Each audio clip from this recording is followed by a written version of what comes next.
Berlin. Die Stadt hat ca. 3,5 Millionen Einwohner. Jeden Tag kommen Tausende von Touristen aus der ganzen Welt. Es gibt 778 Schulen. Nach dem Zweiten Weltkrieg, dem Fall der Berliner Mauer und der Wiedervereinigung sind in Berlin fast alle Nationen der Erde. Und fast schon ein Jahr gibt es einen besetzten Platz und eine Schule, in der mehrere hundert Afrikaner leben. Im Oktober 2012 machten sich Flüchtlinge aus ganz Deutschland zu Fuß auf den Weg nach Berlin. Sie protestieren gegen ihre perspektivlose Situation und für das Recht, sich frei bewegen zu dürfen. Teilweise wohnen sie in Zelten auf dem Oranienplatz. Andere besetzen eine Schule in Kreuzberg. Im Sommer 2013 habe auch ich eine Woche in dieser Schule gewohnt, zusammen mit ca. 200 Flüchtlingen. Heute, im September 2013, sind es noch viel mehr geworden. Ich möchte die Menschen dort sichtbar machen. Sokrates hat gesagt, rede, damit ich dich sehe. In every country of the world, there's a German somewhere. That's what I'm talking about. They are all over the place. So I don't see where is the problem. Also, all the nations when they come here, I don't see. Living like Germans as well. You understand? And when we live here, we pay taxes, we go to work, you know. But we are still different from them. All we need, we don't want to get hugs and kisses. All we need is a little bit tolerance and acceptance, because we live in this is the same planet. This thing of the first world and second world and third world, this is European man make it to make their continent to be a bit higher. But if you look on the map of the world, Africa is such a big continent. But if you hear, you only think like Africa is a little country. They make it sound like it's a country. But Africa is a fucking continent, and a big, big one. Maybe 4 times bigger than Europe. So come on now, it's time for justice. Equal rights and justice, that's all we're praying for. Okay. It's not switching.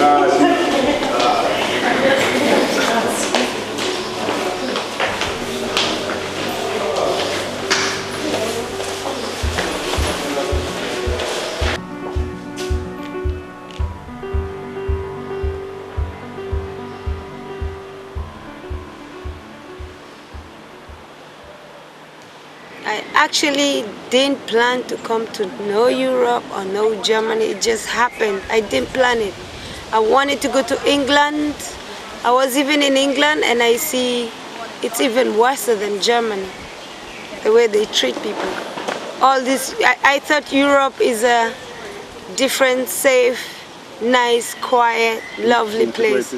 But I came to find out that I should even have stayed in Africa in the first place and not dare come to Europe. But before you realize that, there's so many years gone, and then you think, hey, now that I'm already here, the best is to do the best out of it, you know? Yes,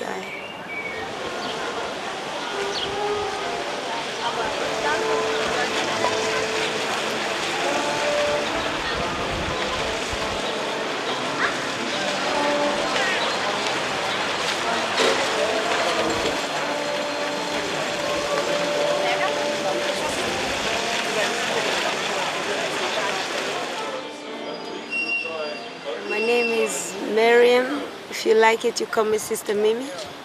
And I'm in Germany for the last 13 years. Yes, I flew from Kenya. I didn't take no ship or no boat. Right. And I got here and I had my life experience in the East, you know, straight from Kenya, and then I ended up coming to the East. I didn't know I was coming to the East. And when I came to this side, to Erfurt, I would say, it's Halle an Zale, the Aschersleben, Schadaleben, the really funny villages there where they put black people, and they know the people there, they don't want to see no black man there. So I was there, but I didn't stay long. I found my way to Berlin. I came for a weekend to Berlin to a friend from Kenya, and I liked Berlin, and I thought I'm gonna come back to Berlin. And I came back to Berlin and I settled up. Yeah, man.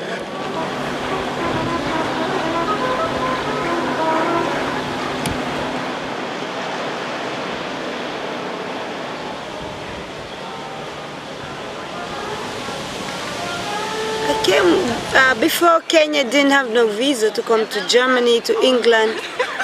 You know, Kenya have good relations with Europe, and they used to, you know, we used to get visa free. We used to have 3 months visa, come and stay. That's how I came here. And then I got some foster parents, which didn't even work for me. I was really young when I came here. It was like 7. I wasn't even 18, and Germany didn't give me no chance by then. You know, I couldn't speak the language. I was being discriminated everywhere, and I didn't understand it because in Kenya we don't know racism by then. I mean, we have a lot of tourists, a lot of white people living there. So I thought it's normal to be just normal. I never took no difference between me and them until I got here in Europe. I didn't know no racism. It's something that I come to learn here, and it's really sad because that is what is happening to a lot of brothers and sisters out there. We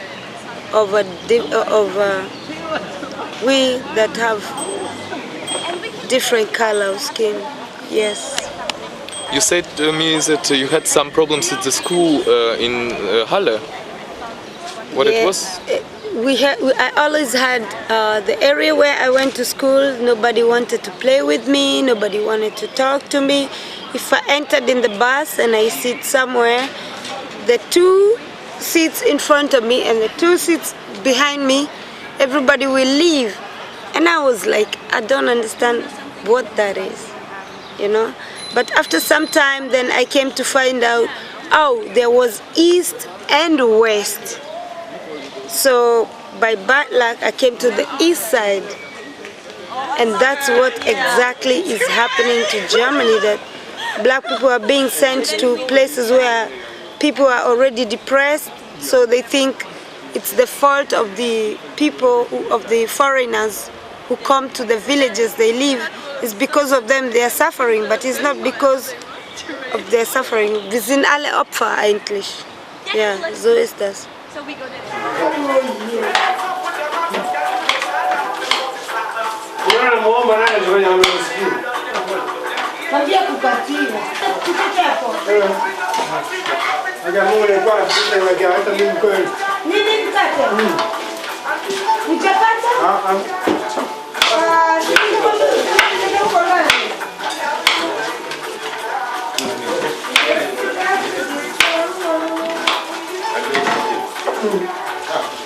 If you can do it, then we can do the pancakes. Yeah.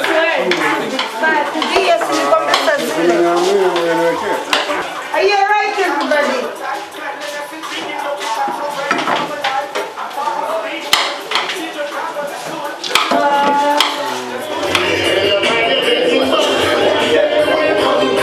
What is it? Spiritus.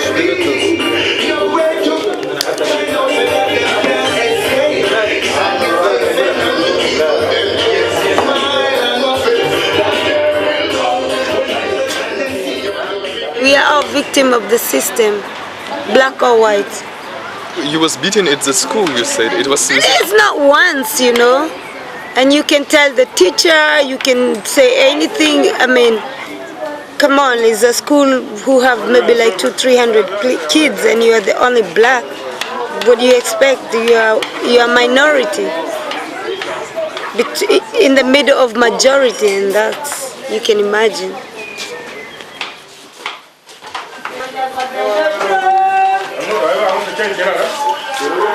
Who do you think you are? We're living in a small world. I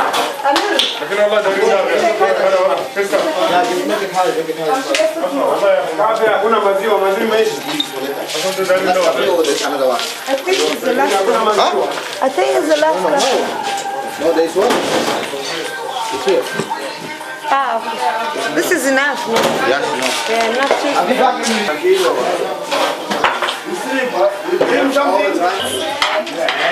Thank you. We have no problem now. You have no problems anymore? Yes, I thought about going back to my country, but I thought, hey, if I go back, things will never change in this country, you know. They have to, it's the high time that Germany and the rest of the Europe, not only Germany, the whole of Western Europe especially, that's where racism is even more hardcore and is being hidden down. It's the high time that Europe should know that it's globalization. They wanted the globalization. So don't look at globalization in terms of money. You have to see also the globalization is happening between human beings. People move, and there is nobody who can stop people from moving because that is our nature.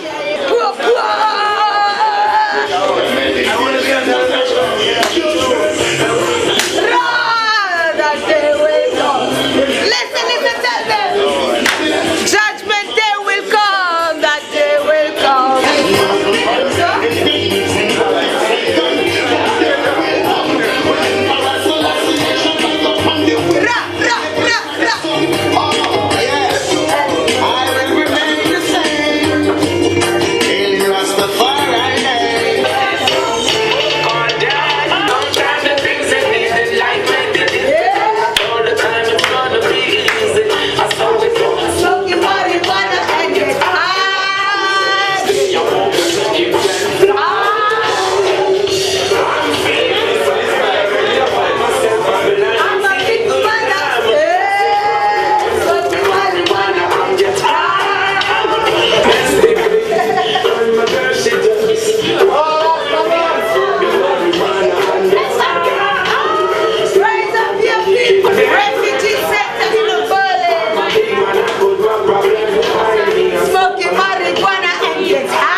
We're gonna migrate, whether here or there or America or wherever anybody.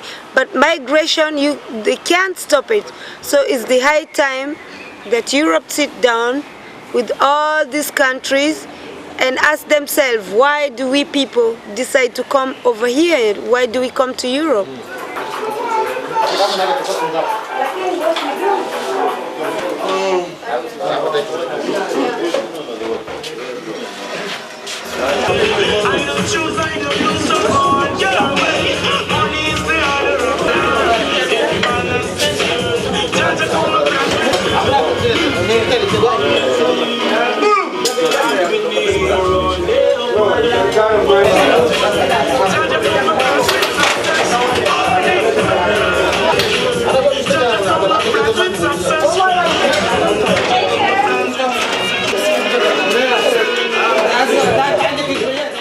But the government of Europe forget that. They go there, take the piece of land and plant plants for their people, but then the African children have to stay hungry. This is African diaspora. This is Africa diaspora. We don't deny it. But why does corruption exist in Africa? Asia is corrupt. Africa is corrupt. I don't know where else. South America is corrupt. Why are they corrupt? They are corrupt because the Europeans come and give them deals and business. We know it too. We see it in the Champions League and everywhere. We know about it. So the corruption starts from here. And then it goes down to Africa. It's not the other way around, like the way they put it. Like corruption is only in Africa. Even here in Europe, Western, so-called Western Europe, the corruption is there, big time. We guys, we can organize ourselves that we do everything in this school by ourselves. If it's cleaning, if it's taking care of each other, you understand that everybody is there for somebody, you know. you're always ready for the listening, and then we can organize also that we can clean, or some group do this, some group do this, without being to force ourselves. Just it's our أنا village. عايز أضيف لأنه زي مثلا إذا كان ده مدينة حقنا أو هنا البلد بتاعتنا، نحن نعمل يعني في مجموعة ممكن نعمل في حاجة، في مجموعة يعمل في ده، زي في المدرسة مثلا ممكن نعمل نظافة، ممكن ناس بيعمل حاجة، نخلي مكان يكون مكان. But if you work here, for example, by helping, this is an institute and a village, so nobody can come from there and say, hey, why you working here? You don't have paper, because this is our village. إذا كان نحن طورنا نفوسنا بتطور، أنت ممكن تشتغل هنا وتدخل حاجات أو تصلح حاجة، ما في زول يجي يقول لك يا أخي أنت اللي شغال هنا، لأنه ده مكاني وأنا شغال فيه.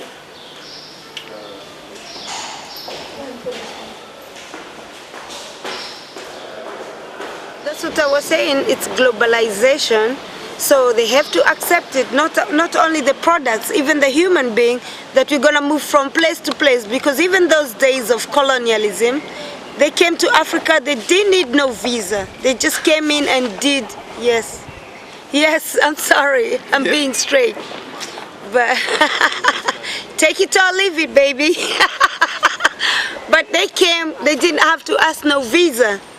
They came in and found out all the treasures in Africa. It's been going on for quite long as we can think, and everybody knows this. We don't need to repeat it. And so I wonder if, let me take an example like in Mali. In Mali they have the uranium, and everybody knows they have copper and uranium. So uranium brings a lot of money, but check out how much percent does Mali get and how much percent does the so-called French master, the colonial master, how much percent does he take back to France? And that's Europe. We shouldn't forget, that's European Union. How much percent they take back for the, how much they get for the France, and how much does the Malian government get, and how much does the local people get, because this is their land, they're entitled to the profits of that, or from their resources. But we don't see that. It's Europe that is killing Africa for we to come over here, and then when we come here, we don't even have peace. We are not even recognized. They even deport people, and deporting somebody in Africa is mud. I repeat again, deporting Africans back to Africa, this is you killing them. Because European Union know it very, very well. They made some deals with, example is Nigerian embassy, that every fucking person, excuse me for my language, that every African they accept, they get 500 euros. And that's fucked up. And that was with Angela Merkel and the Nigerian embassy thing there. So you guys deport people to Africa, and then the government of Africa is waiting the person on the other side. I can write something.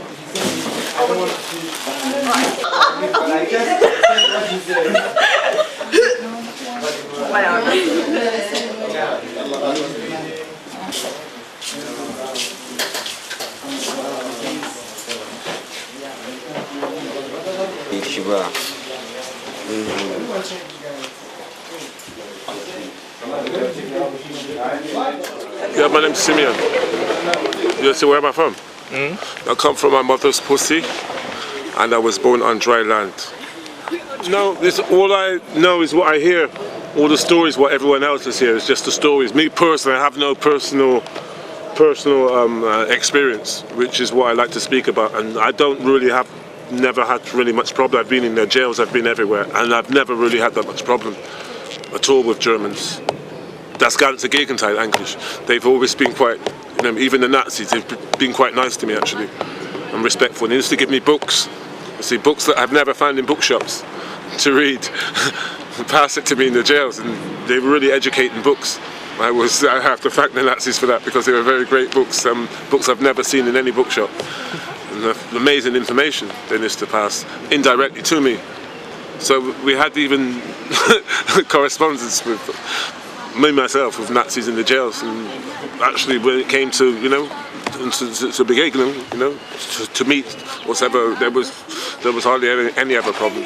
You can say that it's possible to speak with everybody, like with Nazi too, and they understand. I've been in jails where I was alone in a cell, and it's like a cell for 6 people, and all of a sudden like 3 or 4 people come in, and one of them, like, they're all like Nazis, and one of them's like 2 meters tall, and they came in, and I thought hell was going to break loose. And they came in, and especially the big one, about 2 meters tall, he came over to me, and he brought out a packet of tobacco and a packet of cards and put it on the table. That's how we started. So that was my confrontation with Nazis in the jails. I'll tell you, it was, I don't know, maybe it was my character, but I've never had no really bad experience with them. Me, I had one time. Not at all. I had one time, I was in the train. That time they had a walk and end ticket.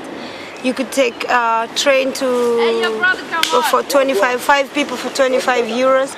And that time I remember I took the train and I took the wrong one, because I took one train full of football players and they had lost. So they was really angry, and it was only me and one African guy. I didn't even know him. I met him in the train and I thought, oh, all these white guys, so I have to go and sit near the black boy, not knowing that could have brought us trouble. And now when we got in the train, these people, they lost, I think, 3-0. And I heard somebody saying it, and we was like sitting down, and the drunken ones came, and they started to attack the black boy and this African boy, which I didn't know. I saw him the first time in the train. And I was like, what's going on? And they say I had long braids, you know, not rasta. Now I have dreadlocks. But the ones I had was twisted, like with the plastic hair. So they started pulling me, and I had a collar, bottle collar, and they beat this guy until his eye came out. Yeah, this is ancient. I don't know what the fuck they did to him, but he lost one eye. So me, I had a collar. I was buying it in Magdeburg, Hauptbahnhof. I had this collar, the little one with the bottle. And I thought, man, I have to protect myself because I see what just happened to my friend. So I broke the bottle, then I had like weapon, and I kept saying, anyone come? They was getting me with everything they could throw on me, bottles and all this shit. But I kept saying, if you come, if you come, I kill you, because I saw my nigga is laying down, everything is bleeding, and hey, what could I do? Then I said to the woman from the train, call the police, please call the police. The woman don't. So what I did, I pulled this red thing, you have them on the train where if anything happens. I pulled it and the train stopped. So the woman said, why did you do that? I said, I told you to call the police. Look at that man there, he's laying down, his eye, we didn't even find the eye. You understand? And then when we came, so the police had to protect us when we came to the Hauptbahnhof. Because they say there's a black woman and she's really wild. We need to attack her when she's coming out. So when we reached there, luckily the police was there. So the police had to escort us. And remember, I was only like 4 months in Germany. So for me, I was really shocked because I never experienced something crazy and wild like that. You know, so before I could realize it's about color, oh man, they could have killed us. So I brought that bottle and I said, come. And they attacked me, pulled my hair because I had long braids.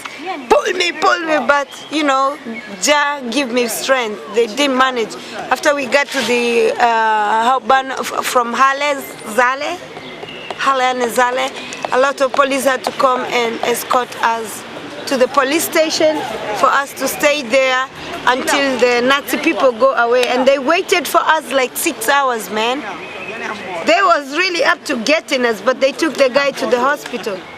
So I didn't know what happened after that. The story just by then I had a tourist visa, so they really don't look at it so serious. If some Nazi beat you, a lot of tourists get beaten too.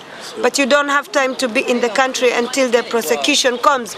Because what happens in Germany, especially if they know is right-wing violent from the Nazis, they always keep the case really long in put it so Germany's long, image, prolonged. They want to clean Germany, a clean image. They don't want the image of Germany out there to look that it's bad. Image. But here something is going wrong. They got Nazi in their blood. You understand? And this is wrong. It shouldn't be going like that. Because they put finger on China, that China don't care about the human rights. But exactly here, it's happening. You breaking human rights when you send Africans back to do some deportation. No, not even Africans. Anybody Germany deport, you give them death. You push them to death. You vanish their life. Yeah, they don't care. They're in the office. They can sign, take this motherfucker back home. But they don't know what's happening to you when you get over there on the other side. You know what I mean? For sure. People go crazy, man, after they come back.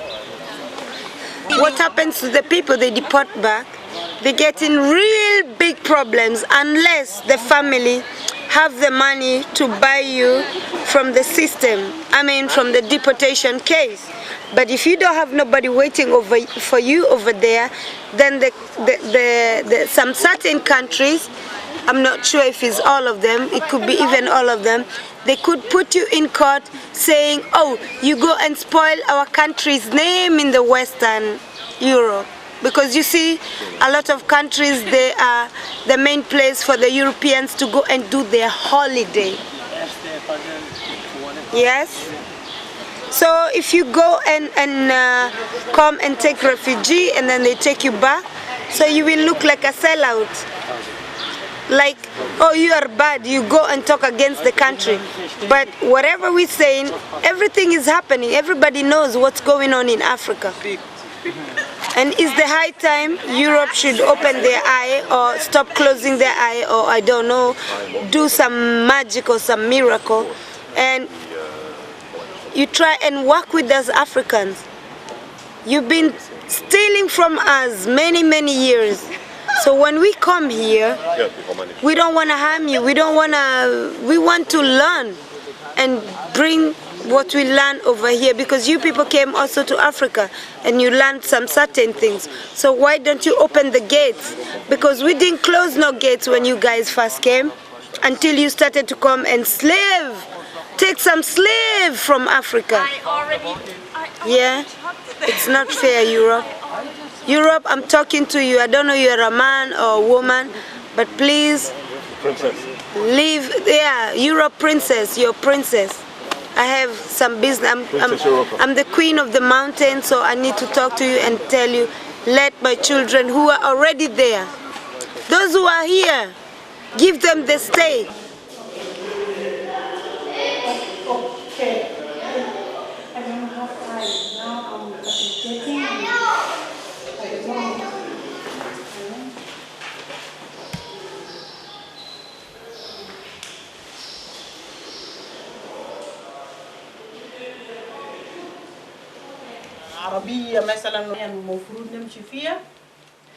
I support the project because I can exactly feel, I know what I went through, so I can imagine in some sense, not everything, every individual make their own experience, but from my experience, I know how it feels, I know how it is, because when you come to this country, the first impression you have, wow, everything is sorted in its space, everything, but everything have a system here.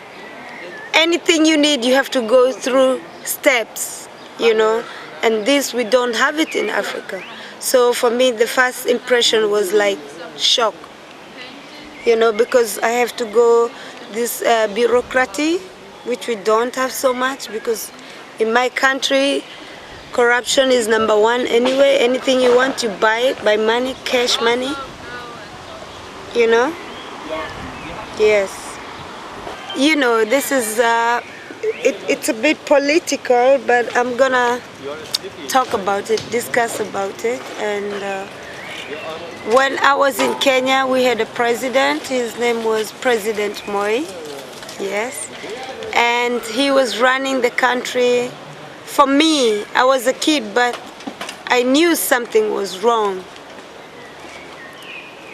And from knowing that something was wrong, I knew I had to get out of the country, because that time, even if you went on the street and you say, fuck the president, they would put you in jail for that shit.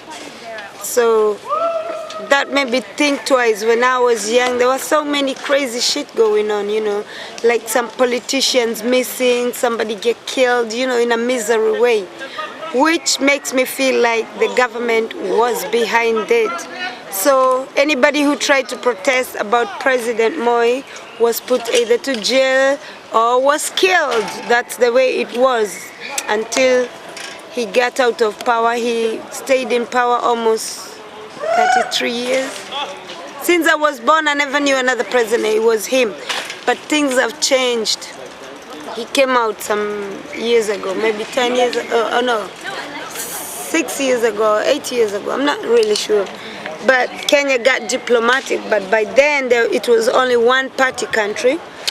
And anybody who was not for the president was against the president, or was opposing the government, was kind of, you know, oppressed.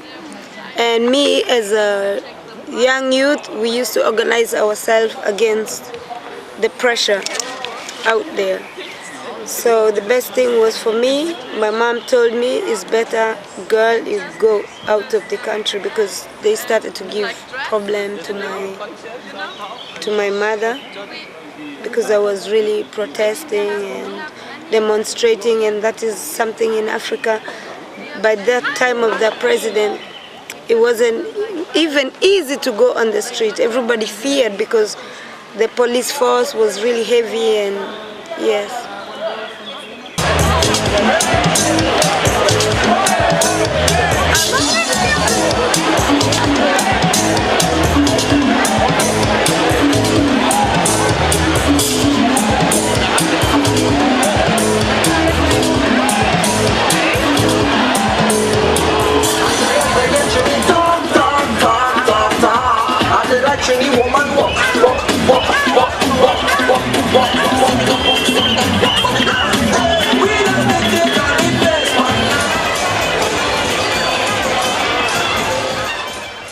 This is first world and this is third world. No way.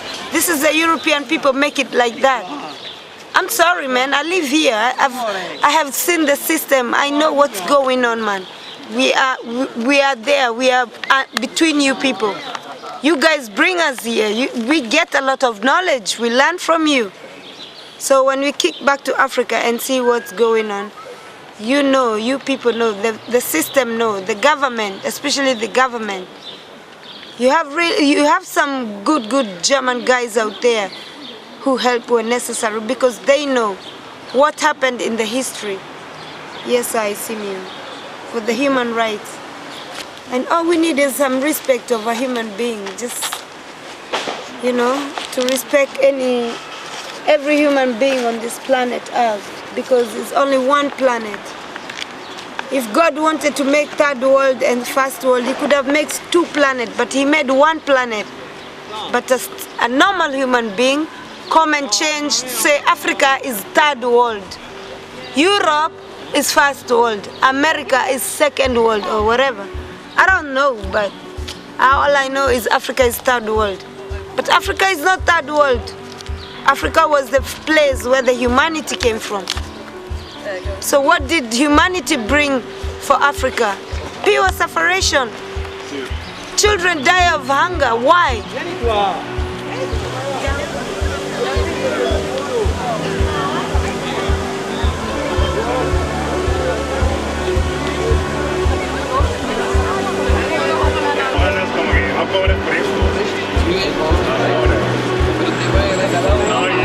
No tengo mi visa, nada, qué bueno.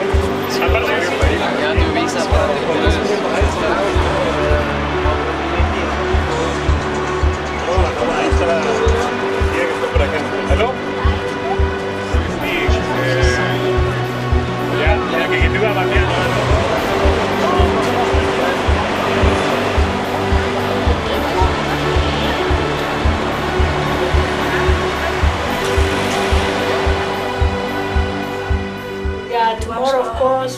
have something deeper and deeper. It's really important.